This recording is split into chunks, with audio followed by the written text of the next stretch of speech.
morning, friends. It's Lance here on a beautiful mid-September morning, and we're standing in a field of 60-inch corn, organic. That's really important to note. Context. And I've done a fair number of videos with I've been really blessed to interview farmers across the Midwest, really. And anyway, this is a farmer that is just really pushed the envelope, and I wanted to highlight his results on I would say on a good year as far as rainfall. And so I often get the question, does 60-inch corn work in organic systems or conventional systems or in northern climates? And I guess you can be the judge. I did it just a couple kernel counts here. You can see here's tried to take one of the worst ones, my pen mark. So I was at that one run 12 by 30, and then I think I did this one or this one 14 by 34.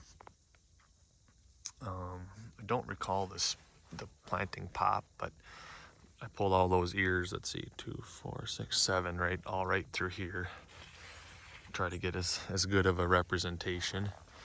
And I will say that this is in a little bit of a lower spot here on this farm, Clifford's farm, and so on the knobs and stuff, we're obviously looking at stubs. But anyway. So 60-inch corn, can it work? Does it work?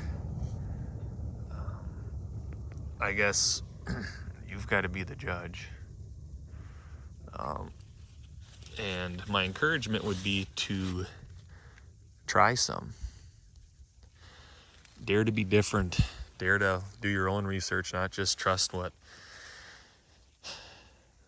the university specialists or the seed salesmen or women want to tell us, because really we're all about taking care of the land and profitability, right? Because if we don't take care of profit, what does 225 bushel corn across the 1,000-acre farm do for us?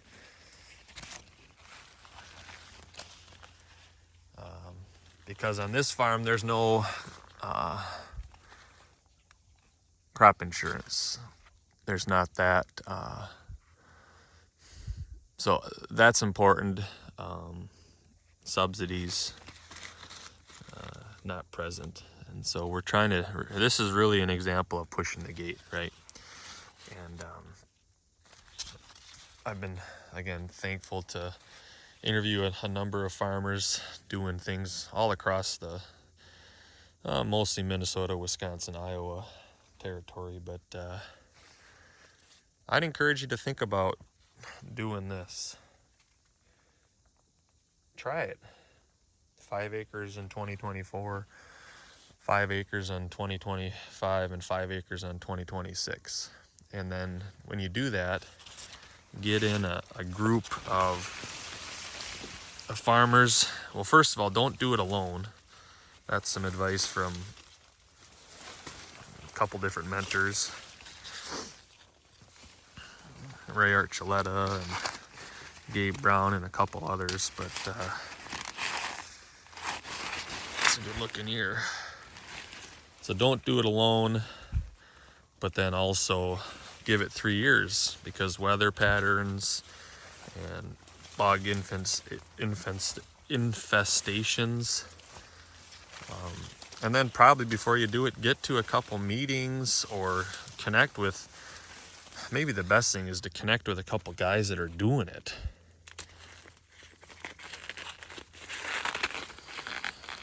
That have had 5 years of experience, because you don't want to learn the hard way. And maybe you also want just them and a couple others that are trusted to know what you're doing, not even let the cat out of the bag to all the neighbors that you're even trying something, right? Because there's so much peer pressure in agriculture. So that's my encouragement. Find somebody.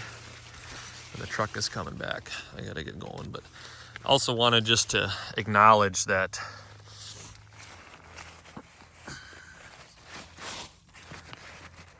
here we go. This is one of the better ears that I found, but this wasn't representative of my seven ears in a row, or in a row. So can 60-inch corn produce big ears? Yup. Can it yield? Yup.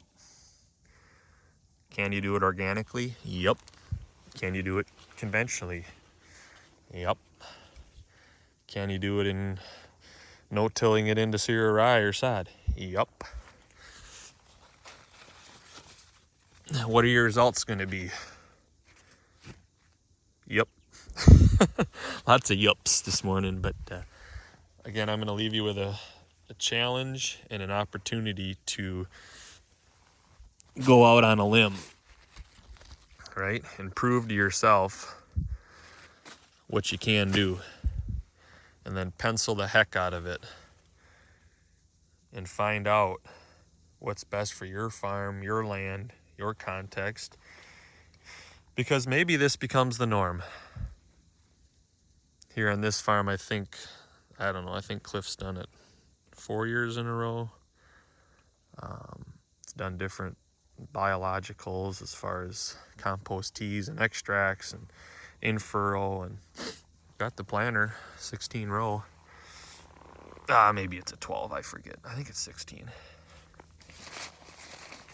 And while most would say you can't do this, you shouldn't do this, you'll not make any yield, who are those people?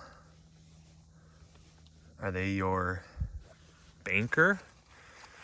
Your co-op guy, girl, seed salesman? Because this here is low input corn, and I would offer a higher return per acre, a net return. Noodle on that a little bit. Because if these ears are this long, if this is the average ear, and it's filled out to the tip, and there's 220 bushel here across the field, and we scale it out, we don't just trust the combine monitor, and then we run all the numbers, and we take away the subsidies and the crop insurance and all that, then we got a number, an ROI. And my thought is the ROI here with the seed and what that run, and the think about this, fertility, there's no synthetic, right? There's no stacked traits on this. There's no spray. Now there is moldboard plow, hit with a finisher, plant, probably a rotary hoe, and then a couple passes of running a cultivator through it. But again, what is the ROI, and can 60-inch corn work in your system? Only you'll know. And the encouragement is to try it 3 years in a peer network that you can be open and honest, share your numbers, and learn, and not have the external forces that frankly want your check.